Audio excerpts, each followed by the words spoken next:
but hope that is seen is not hope. Now, what is this hope?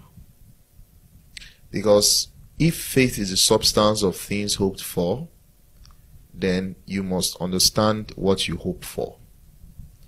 Then faith brings substance to that blessed hope.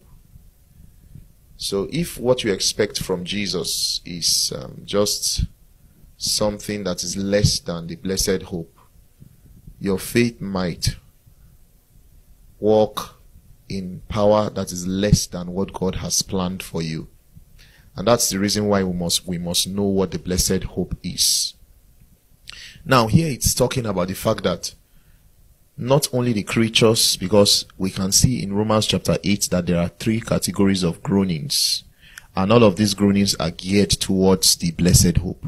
The first category is that the whole of creation is groaning.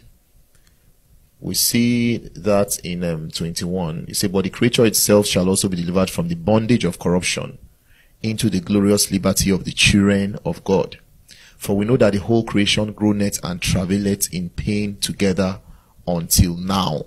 So the first category of groaning is that we see that the creation is groaning in expectation, in hope of something. And the second category we see is that they say, and not only they, that's not only the creation is groaning, say, but we ourselves, which have the first fruits of the Spirit, even we ourselves groan within ourselves, waiting for the adoption to which the redemption of the body. So creation is not just groaning, but those of us who have the first fruit of the Spirit, those of us who have tasted the power of God, there is also a groan in our spirits, waiting for something, that blessed hope.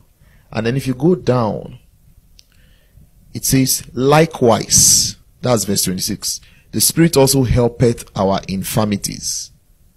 It says, for we know not what we should pray as we ought to, but the Spirit maketh intercessions for us with groanings. That's the third category. All of this is actually geared towards something, a hope. And this hope is actually what the Bible describes in 23, verse 23.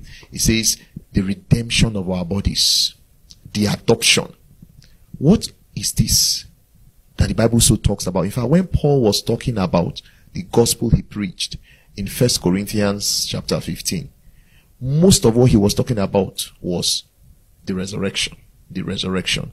Unfortunately today, we talk very little about the resurrection. So much so that in the early church, read 1 Corinthians chapter 15. People were being baptized for the dead because of the resurrection. Because somehow they believed that if you weren't baptized in water,